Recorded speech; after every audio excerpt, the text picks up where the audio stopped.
नमस्कार, आप देख रहे हैं प्राइम न्यूज और मैं हूं आपके साथ मोनिका गुप्ता। यूके प्राइम में आपको दिखाएंगे उत्तराखंड की तमाम अहम और बड़ी खबरें। रुक करेंगे इस वक्त की बड़ी खबर का। उत्तराखंड में अब तक कोरोना के 173 मामले सामने आ चुके हैं। इस वक्त की बड़ी खबर, उत्तराखंड में अब तक कोरोना के 173 मामले सामने आ चुके हैं। पिछले 24 घंटे में 20 नए कोरोना मामले सामने आए हैं। कोरोना पीड़ितों को लेकर स्वास्थ्य विभाग अलर्ट हो गया है।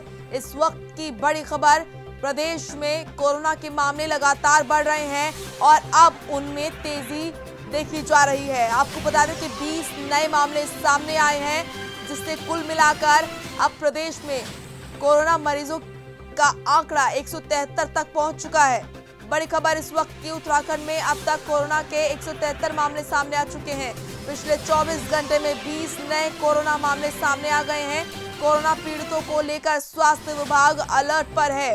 इस वक्त की बड़ी खबर आपको दे रहे हैं। उत्तराखंड में देखा जा रहा था कि जो रफ्तार थी वो धीमी थी कोरोना के संक्रमण के फैलने की, लेकिन अब जो देखा जा रहा है स्थिति बेहद गंभीर होती हुई नजर आ रही है। 20 नए मामले सामने आए हैं और ऐसे में पता चलता है कि जो रफ्तार है संक्रमण फैलने की वो अब उत्तराखंड में भी तेज हो गई है। आपको बता दें कि पिछले 24 घंटे में 20 नए कोरोना मामले सामने आए हैं।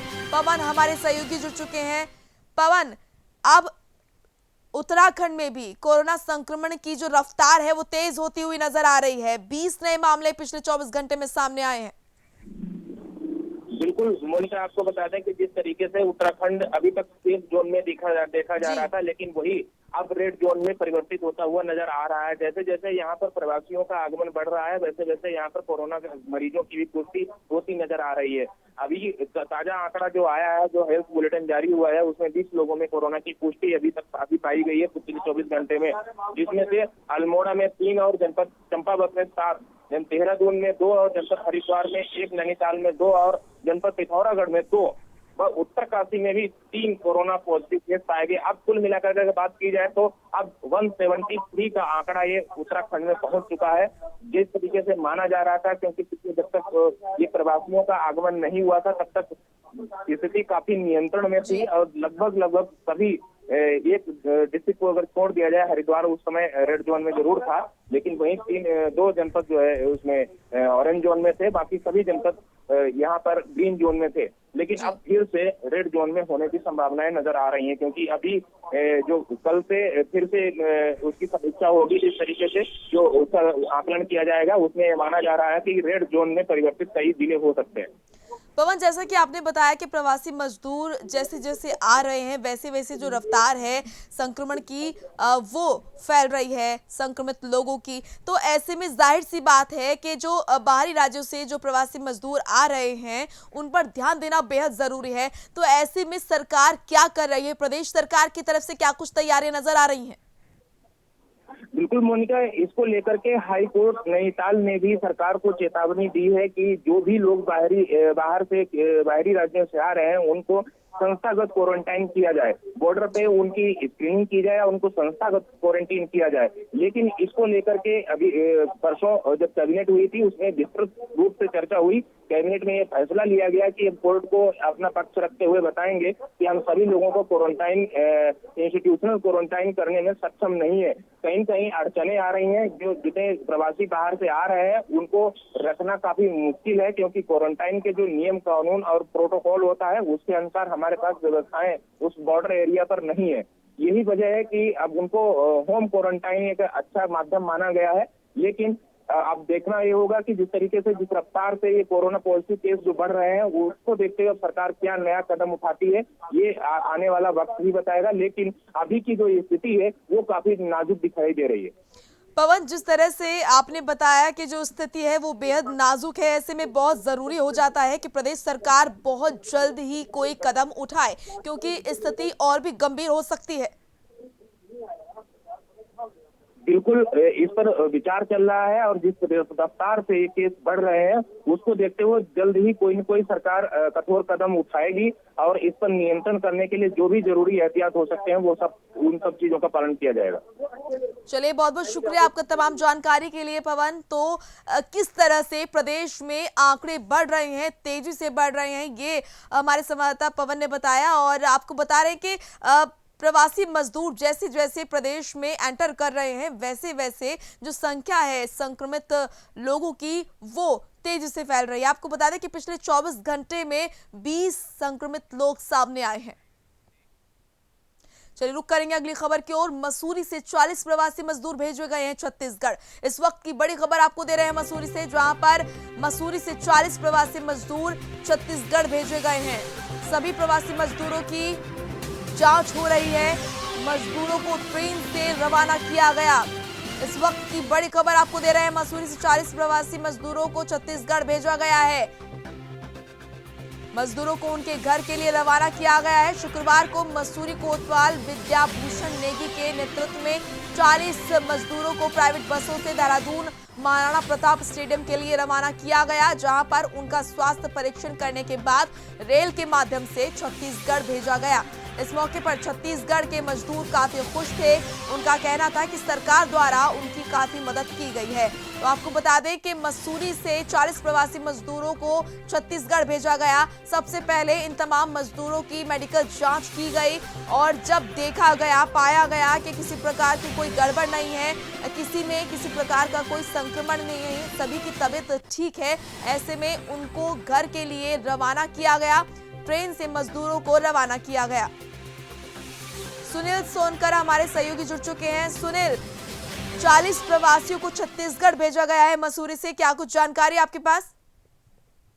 बात करिए तो ये 40 मजदूर जो छत्तीसगढ़ के थे, ये काफी समय से यहाँ पर फंसे हुए थे और इसको लेकर वो लगातार सरकार से भी गुहार लगा रहे थे कि उनको उनके राज्य भेजा जाए। ऐसे में उन्होंने अपने वाहनों से भी जाने की कोशिश की थी, परंतु बसों का किराया अत्यधिक होने के कारण वो जा नहीं पाए थे और ऐसे में शासन प्रशासन उनकी मदद के लिए आगे आया और उनको जो 40 यहाँ पर छत्तीसगढ़ के मजदूर थे उनको मसूरी से देहरादून बाय बस भेजा गया, जहाँ पर रायपुर में जो स्टेडियम है वहां पर इनका स्वास्थ्य प्रशिक्षण किया गया और इनको अब रेल से छत्तीसगढ़ के लिए रवाना कर दिया गया है। जब हमारी इनसे बात हुई तो ये काफी खुश थे। इनका ये साफ तौर पर कहना था कि वो काफी परेशान थे, लॉकडाउन के कारण वो अपने घर नहीं जा पा रहे थे। ऐसे में उत्तराखंड सरकार ने एक पहल करके उनको उनके घर तक पहुंचाया, जिसके लिए वो हमेशा आभारी रहेंगे।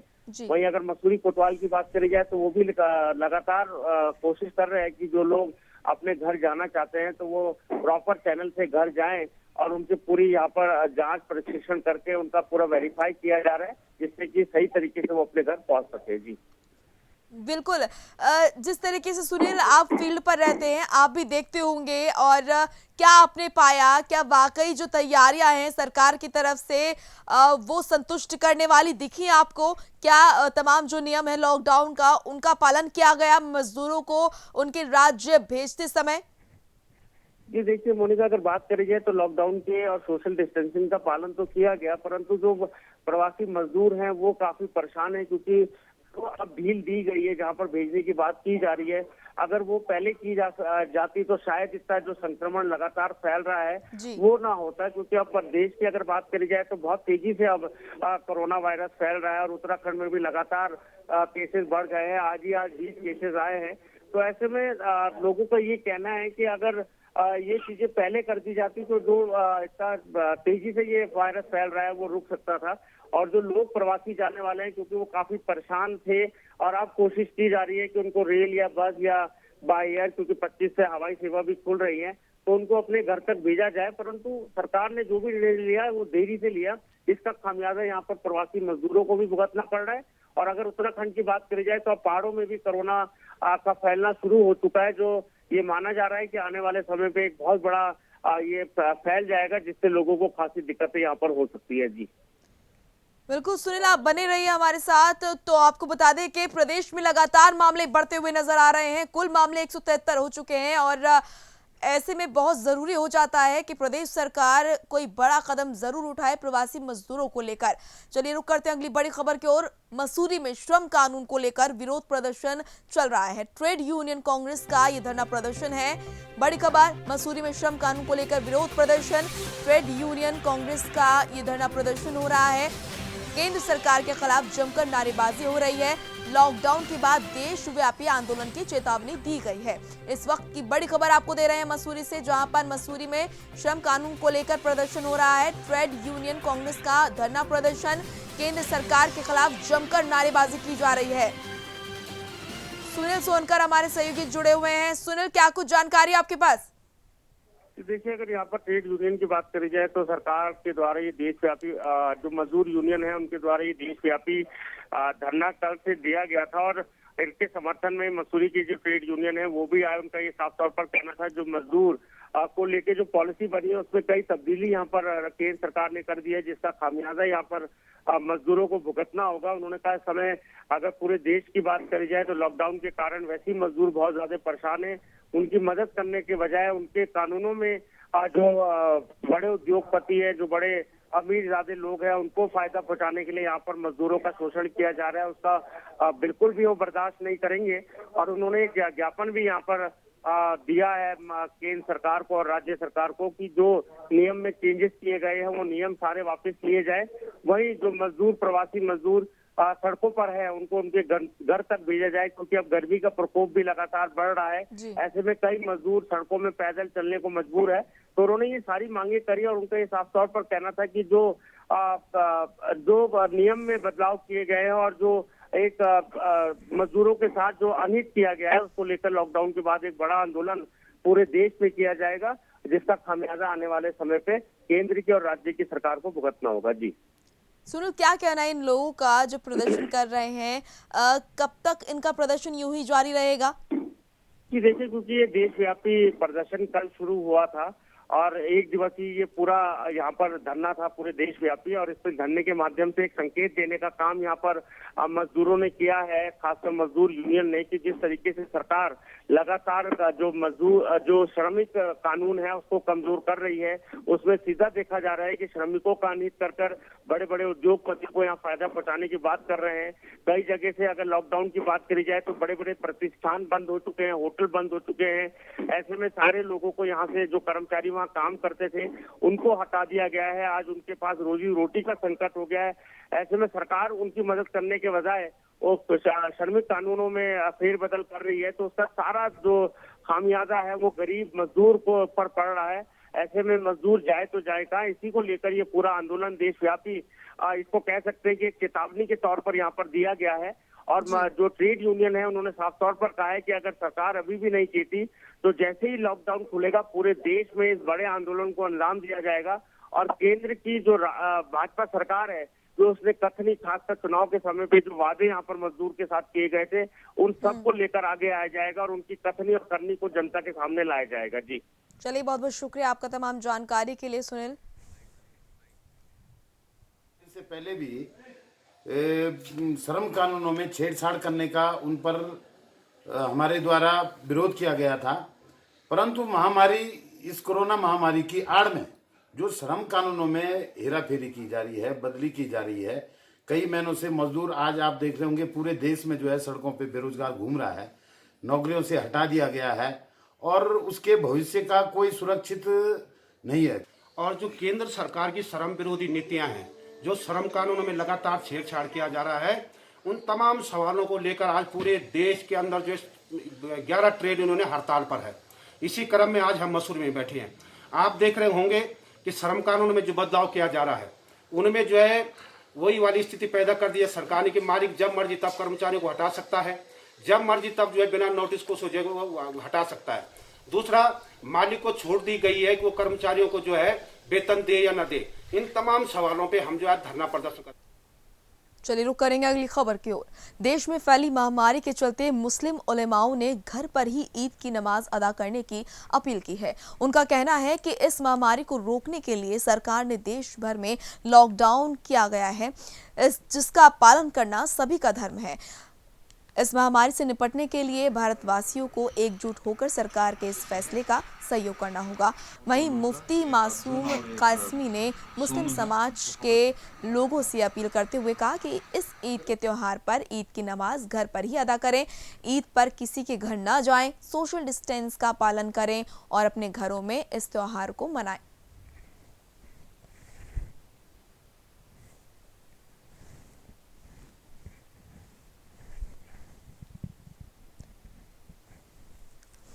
तो ईद के त्योहार पर यहाँ पर मुस्लिम धर्म गुरुओं और तमाम उलेमाओं ने अपील की है लोगों से कि ईद के मौके पर अपने घरों में ही नमाज अदा करें, क्योंकि ये बेहद ज़रूरी है। पूरे देश में लॉकडाउन की घोषणा की जा चुकी है। ऐसे में ज़रूरी है कि नियमों का पालन किया जाए, क्योंकि हम सबकी भलाई के लिए ही ये तमाम नियम बनाए गए हैं। ऐसे में संक्रमण को रोकना हमारी जिम्मेदारी बन जाती है। इसीलिए आपको बता दें कि ईद की नमाज अदा करने के लिए घर पर ही अदा करने के लिए मुस्लिम धर्म गुरुओं ने अपील की है लोगों से। सोशल डिस्टेंसिंग का ख्याल रखने की अपील की है और कहा है कि लोगों के घरों में ना जाएं, अपने घरों में ही इस बार इस त्योहार को मनाएं।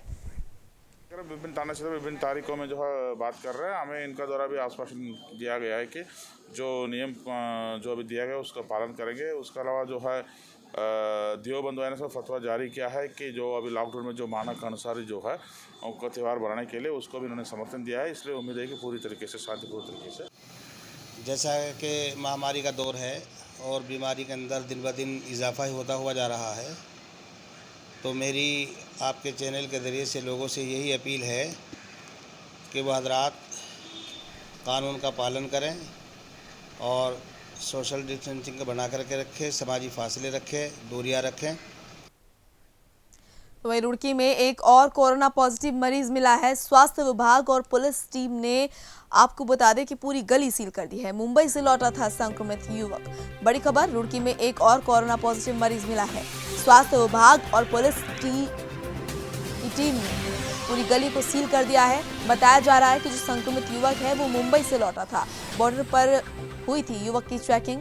बड़ी खबर इस वक्त की आपको दे रहे हैं रुड़की से, जहां पर एक और कोरोना मरीज मिला है। स्वास्थ्य विभाग और पुलिस की टीम ने पूरी गली सील कर दी है। जिस इलाके में जो संक्रमित मरीज रहता था उस पूरी गली को सील कर दिया गया है ताकि संक्रमण ना फैले। और आपको बता दें कि बताया जा रहा है जो संक्रमित युवक है वो मुंबई से लौटा था। अरशद हुसैन हमारे सहयोगी जुड़ चुके हैं इस खबर पर। अरशद, एक और मामला सामने आया है रुड़की से, क्या कुछ पूरा मामला, कहां से ये शख्स आया था, कैसे इसमें संक्रमण आया?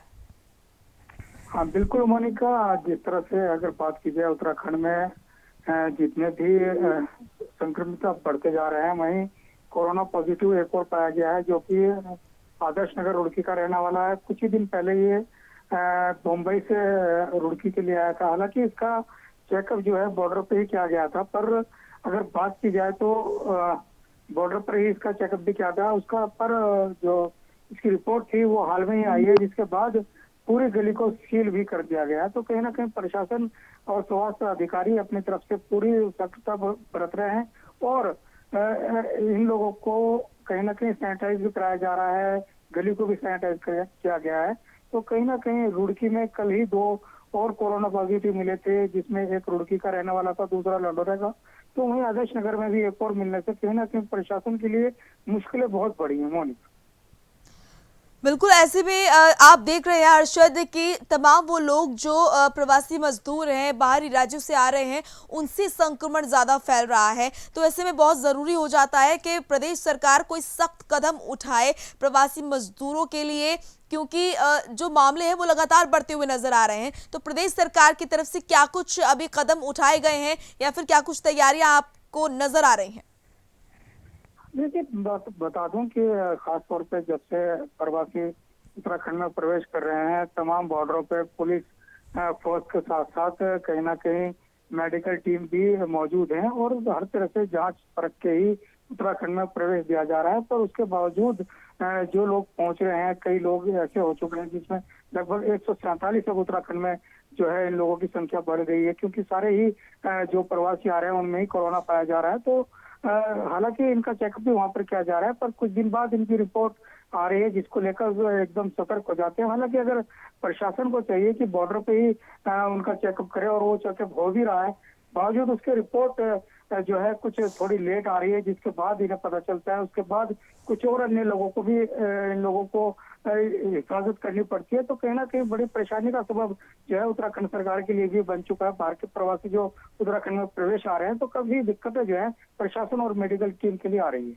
पानी। बिल्कुल, चलिए बहुत बहुत शुक्रिया अर्शद तमाम महत्वपूर्ण जानकारी देने के लिए। तो वहीं लॉकडाउन के चलते प्रदेश में पार्क और सार्वजनिक स्थल बंद कर दिए गए हैं, जिस कारण डोईवाला में बने नेचर वाटर पार्क पर्यटक दीदार नहीं कर पाएंगे। आपको बता दें कि वाटर पार्क से सरकार को हर साल लाखों रुपए की आय होती है।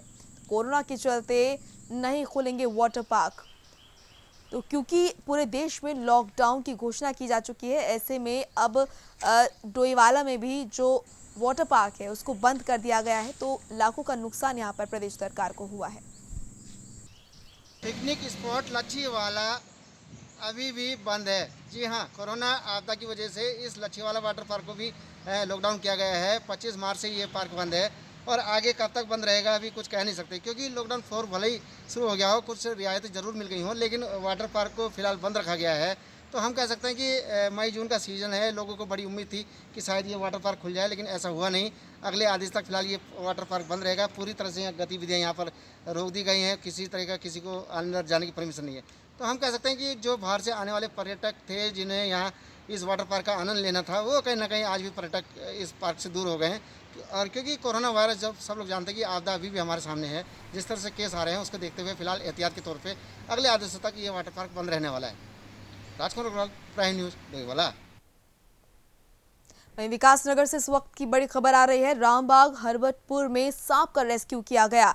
रेस्क्यू के दौरान लॉकडाउन के नियमों की धज्जियां उड़ाई गई। इस वक्त की बड़ी खबर आपको दे रहे हैं। रेस्क्यू के दौरान लॉकडाउन के नियमों की धज्जियां उड़ाई गई। सांप देखने के लिए बड़ी संख्या में ग्रामीण जमा हुए। बिना किसी सावधानी के लोगों की भीड़ नजर आई। तस्वीरों में भी आप देख सकते हैं, ना मास्क ना सोशल डिस्टेंसिंग। रामबाग हरबतपुर में सांप का रेस्क्यू किया जा रहा था। रेस्क्यू के दौरान लॉकडाउन के नियमों की धज्जियां उड़ाई गई। सांप देखने के लिए बड़ी संख्या में ग्रामीण इकट्ठा हुए और इस दौरान आपको बता दें कि किसी भी तरह के नियम का पालन नहीं किया गया। ना ही लोगों के चेहरे पर मास्क थे और ना ही सोशल डिस्टेंसिंग का पालन किया जा रहा था। तो ऐसे में जब प्रदेश में लगातार संक्रमण फैल रहा है, लोग यहां पर लापरवाही करते हुए नजर आ रहे हैं और सोशल डिस्टेंसिंग का पालन नहीं कर रहे हैं, इसी की बानगी यहां पर देखने को मिली, जहां पर जब सांप का रेस्क्यू किया जा रहा था तो ग्रामीण बड़ी संख्या में इकट्ठा हुए और बिना किसी सावधानी के वहां पर मौजूद रहे। सोशल डिस्टेंसिंग का पालन नहीं किया गया, ना ही मास्क लोगों के पास था। रामबाग हरबतपुर का ये मामला, जहां पर रेस्क्यू के दौरान सांप का रेस्क्यू किया जा रहा था। सांप देखने के लिए बड़ी संख्या में लोग इकट्ठा हुए। बिना किसी सावधानी के लोगों की भीड़ यहां पर दिखी। न मास्क न सोशल डिस्टेंसिंग। रामबाग हरबतपुर में सांप का रेस्क्यू जिस दौरान हो रहा था, तस्वीरें आपको दिखा रहे हैं। देख सकते हैं आप कि लोग किस तरह से लापरवाह होते हुए नजर आ रहे हैं। किसी के भी चेहरे पर यहां मास्क नहीं नजर आ रहा है और सोशल डिस्टेंसिंग का नामो निशान यहां पर नजर नहीं आ रहा है।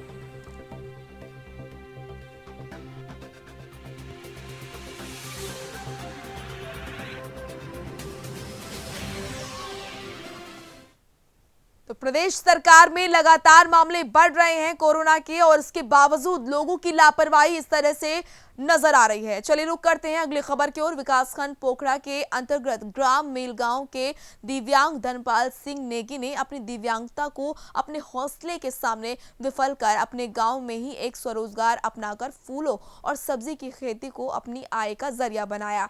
धर्मपाल सिंह नेगी पिछले 8 सालों से अपने गांव में ही सब्जी का उत्पादन कर रहे हैं, जिसे वो पास के बाजारों में बेचकर अच्छी कमाई करते हैं और साथ में 8 दूसरे लोगों की को भी रोजगार देते हैं।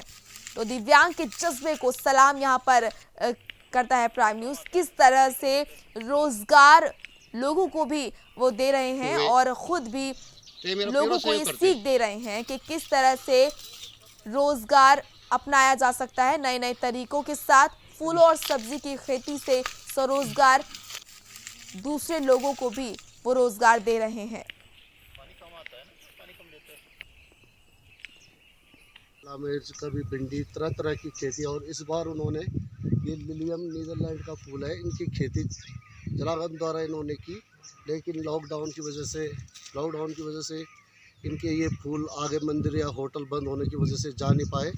और मैं पर्यटन मंत्री सतपाल महाराज जी, जो इस समय हमारे माननीय विधायक भी उत्तराखंड के हैं, तो उनके माध्यम से ये कहना चाहता हूँ कि आप पर्यटन या पलायन रोकना है तो आप ये जो बंजर खेती तो धर्मपाल भाई का साथ दें, उनको सरकार द्वारा आर्थिक मदद दें ताकि वो इस बंजर खेती में, पूरी बंजर खेती में फूल फल या कुछ भी चीज़ के बिजनेस कर। गदरपुर से इस वक्त की बड़ी खबर आ रही है। गदरपुर थाने में पहुंचे हैं एएसपी काशीपुर राजेश भट्ट। आपको बता दें कि एएसपी ने गदरपुर थाने में तैनात एसपीओ की तारीफ की। गदरपुर क्षेत्र में एसपीओ अच्छा कार्य कर रहे हैं, इसको लेकर एएसपी ने उनकी तारीफ की और उन्हें सम्मानित करने को कहा कि एसपीओ को सम्मानित किया जाएगा। इलाके में अपराध रोकने के लिए कई गिरफ्तारियां की गई हैं। गदरपुर थाने में पहुंचे एएसपी काशीपुर राजेश भट्ट और एएसपी ने गदरपुर थाने में तैनात एसपीओ की तारीफ की। एसपीओ को सम्मानित किया जाएगा। एएसपी ने कहा इलाके में क्योंकि अपराध रोकने के लिए कई गिरफ्तारियां की गई हैं, ऐसे में उन्होंने कहा कि बहुत ज़रूरी हो जाता है जो लोग निस्वार्थ भाव से काम कर रहे हैं प्रदेश के लिए, उन लोगों को सम्मानित किया जाए। तो एसपीओ ने यहाँ पर सम्मानित एसपीओ को किया जाएगा, एएसपी ने कहा। गदरपुर थाने में पहुंचे एएसपी काशीपुर राजेश भट्ट और एएसपी ने गदरपुर थाने में तैनात एसपीओ की तारीफ की है और कहा कि उन्हें सम्मानित किया जाएगा।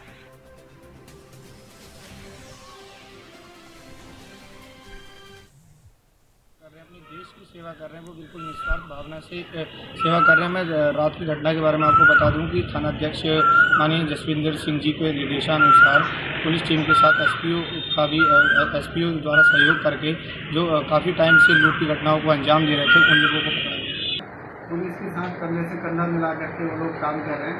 ये बहुत बड़ा एग्जाम्पल है कि रात में हमारे एसपीओ में हिम्मत दिखाते हुए जो है इन लोगों को गिरफ्तार करवाने में पुलिस की पूरी हेल्प की है। देहरादून से इस वक्त की बड़ी खबर आ रही है। शराब माफियाओं के हौसले बुलंद होते हुए नजर आ रहे हैं। बेखौफ सड़कों पर बरसा रहे हैं गोलियां। बड़ी खबर, देहरादून में शराब माफियाओं के हौसले बुलंद, बेखौफ सड़कों पर बरसा रहे हैं गोलियां। शराब माफियाओं से इलाके में दहशत का माहौल।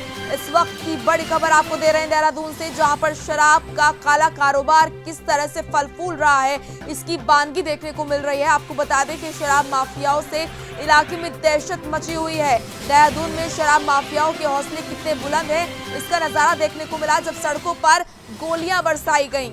शराब माफियाओं से इलाके में दहशत है।